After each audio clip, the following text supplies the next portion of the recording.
அனில் மாநாடு, அனில் சொல்லக்கூடாது, அந்த மாமா பையாவுடைய மாநாடு. அது மூலமா அவன் நம்ம தலைவரை சொன்ன வார்த்தை அது மிகப்பெரிய தாக்கத்தை கட்சியினரிடையே ஏற்படுத்தி இருக்கு. தலைவரை பொறுத்தளவுல நம்ம கட்சியுடைய இரண்டாம் கட்ட தலைவர்களுக்கு இது ஒரு பெரிய இஷ்யூ கிடையாது. ஏன்னா இவன் இந்த அணில எல்லாம் ஒரு மனுஷனா கூட அவங்க மதிக்க மாட்டாங்க. அவங்களுக்கு 1000 வேலை இருக்கு. அதை போய் சொன்னா கூட இவெல்லாம் ஒரு ஆளாங்க, எங்களுக்கு ஒரு ஆளா. ஏன்னா தலைவர் காலடியில விழுந்து இது பண்ணவங்க இந்த அனில், இந்த மாமா பைய, அப்படிப்பட்டவன்லாம் போய் இன்னைக்கு அவங்க பெருசா நினைக்க மாட்டாங்க. ஆனா நம்ம நம்ம தலைவரை இந்த மாதிரி ஒரு வார்த்தையை சொன்னதுல நமக்கு உண்மையில எல்லாருக்குமே வேதனையான ஒரு விஷயம். அது அவன் சொல்றான், திமுகவும் நாங்கள் தான் எதிரியா, அதாவது திமுகவோட போட்டி போடுறதுக்கு இவருக்கு மட்டும்தான் தகுதி இருக்கா, இவர் மட்டும்தான் பலமா இருக்கலாம்.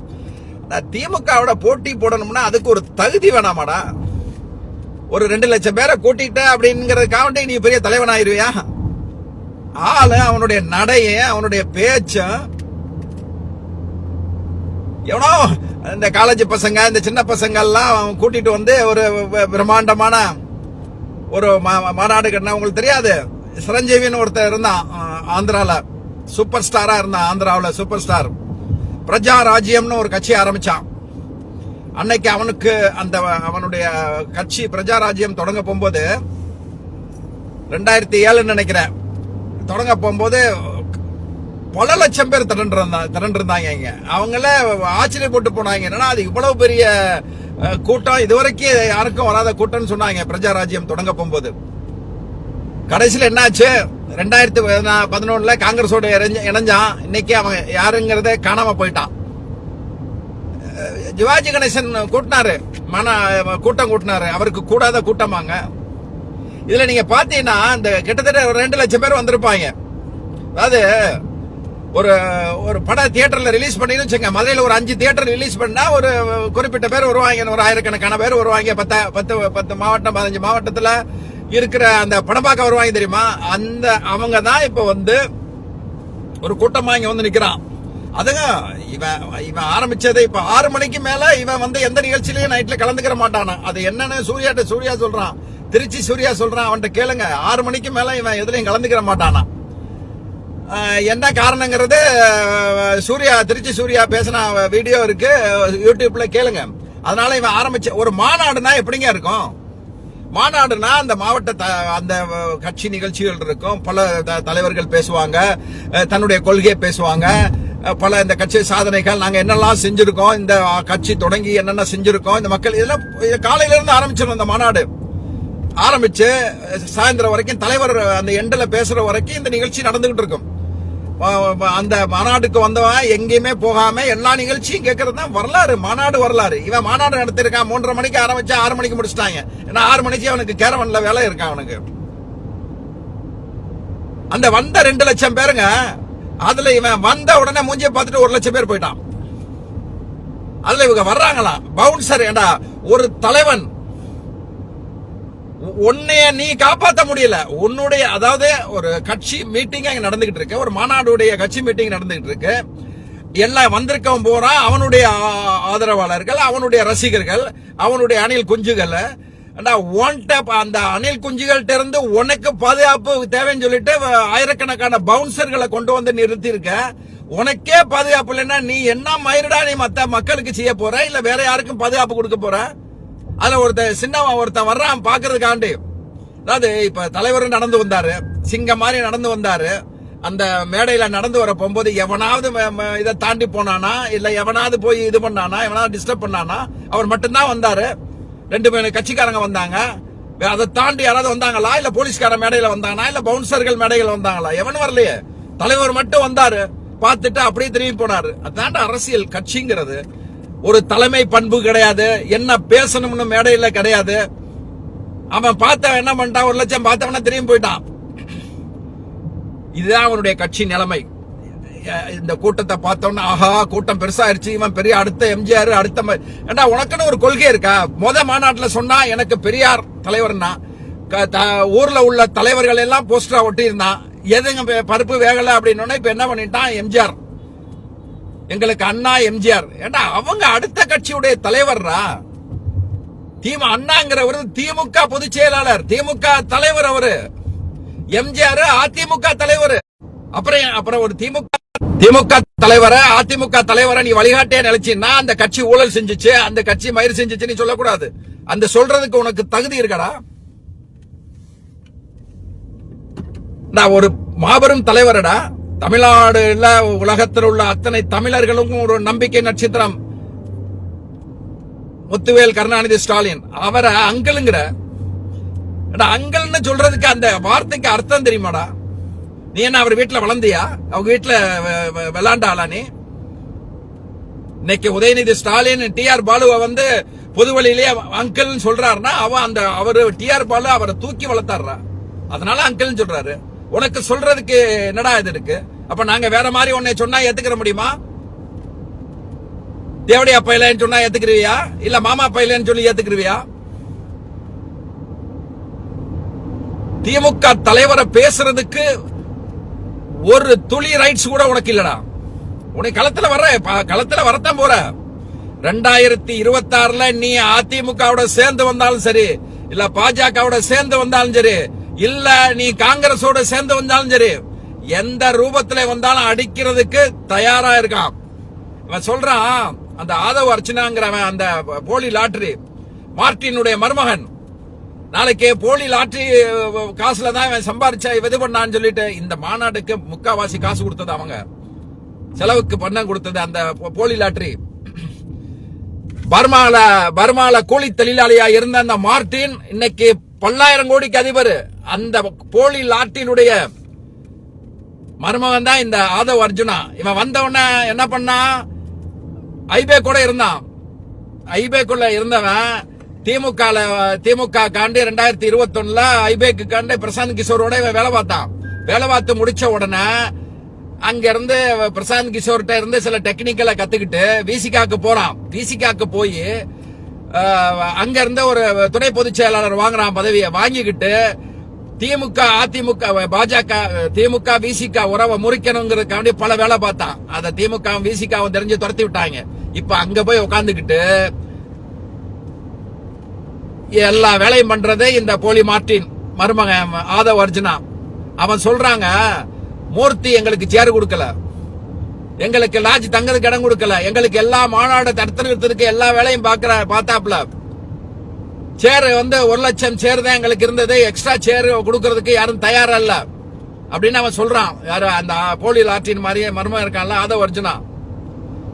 ஏண்டா லூசுப்பாயில, அவருக்கு வேற வேலை இல்லையாடா மூர்த்திக்கு? மூர்த்தி நினைச்சாருன்னா மாநாடே நடத்த முடியாதுடா. அவர் கெண்டக்கால் மயிருக்கு சமமானாடா நீ ஆதவ் அர்ஜுனா. அவரை நீ மூர்த்தியை சொல்ற? அவர் கல்யாணம் நடத்தினாரு. அந்த கல்யாணத்துக்கு வந்த கூட்டம் தெரியுமாடா உனக்கு? அவ்வளவு பிரம்மாண்டமா செஞ்சிருந்தாரு அவரு. அவர் சொல்றாரு சேர்லாம் தரக்கூடாது, மயிறு தரக்கூடாது, தடுத்தாராம் மூர்த்தி.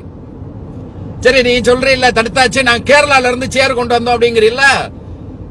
கேரளா இருந்து சென்று வரும்போது அந்த பார்டர்ல இந்த கொண்டு வந்த லாரிக்கு லைசன்ஸ் இல்ல, பெர்மிட் இல்லன்னு சொல்லிட்டு அந்த பார்டர்ல நிறுத்துறதுக்கு எவ்வளவு நேரம் ஆயிரும்டா திமுகக்கு? ஒரு நாள் நிறுத்தி வைக்க முடியாதுன்னு நினைக்கிறியா? கேரளால இருந்து கொண்டு வந்துட்டாங்களா இவங்க, தமிழ்நாடு கொடுக்கணும்னா கேரளால இருந்து கொண்டு, கேரளா இருந்து தமிழ்நாடு பார்டர் தாண்டி தாண்டா உள்ள வரணும். அங்கே நிறுத்த முடியாதா திமுக அரசு நினைச்சா? இந்த டுபாக்கூர் வேலை இதெல்லாம் இந்த திமுக தலைவரை பொறுத்தளவுக்கு, இளந்தலைவரை பொறுத்துக்கு அணில்லாம் ஒரு அந்த மாமா பையன் அணில்லாம் ஒரு பெரிய ஆளு கிடையாது, பெரிய இஷ்யூ கிடையாது. ஆனா எங்க தலைவரை பேசினீங்கன்னா நாங்க பொறுத்துக்கிற முடியாது. அது திருச்சி வேலுச்சாமியா இருக்கட்டும். திருச்சி வேலுச்சாமி ஆலங்குளம் சுரண்டையில போய் பேசியிருக்கான். ஏன்னா இவன் வந்து ஆரம்பத்துல இருந்து பாத்தீங்கன்னா இவன் ஒரிஜினல் காங்கிரஸ் கிடையாது. கொஞ்ச காலம் சுப்பிரமணிய சாமி கூட தெரிஞ்சான். அந்த ராஜீவ்காந்தி கொலை வழக்குல வந்து இவனையும் பிடிச்சி தூக்கி போட்டு கும்முனாத்தான் நல்லா இருக்கும்னு நினைக்கிறேன். அவன் சுப்பிரமணிய சாமி தான் பல வேலைகள் பார்த்தவன்.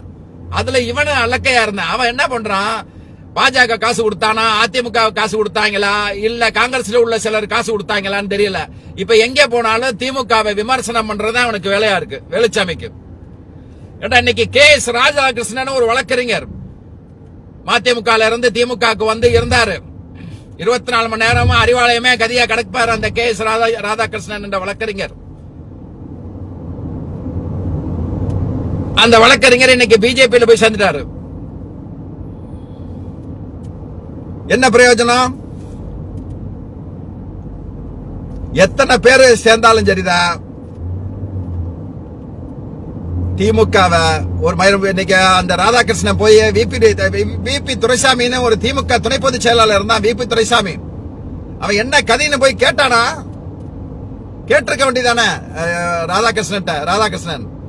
இவன் இருக்கா பாருங்க, நம்ம கன்னியாகுமரியில இருந்து போனா விஜயதரணி, அவன் நிலைமை என்ன இருக்கு? என்னமா ராதாகிருஷ்ணன் போயிட்டானா? ராதாகிருஷ்ணன் போனாலும் ஒண்ணும் கிடையாது எங்களுக்கு திமுக பொறுத்தளவுல. அதே மாதிரி அந்த வேலுச்சாமி ஆலங்குளத்திலையும் சுரண்டையிலையும் பேசியிருக்கான், திமுகவை விமர்சனம் பண்ணி பேசியிருக்கான் வேலுச்சாமி.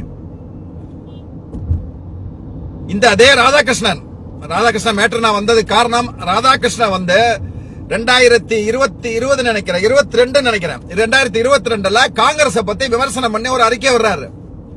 அது திமுக தலைமையை சொல்லாம, திமுகவுக்கு தெரியாம ஒரு அறிக்கை வர்றாரு.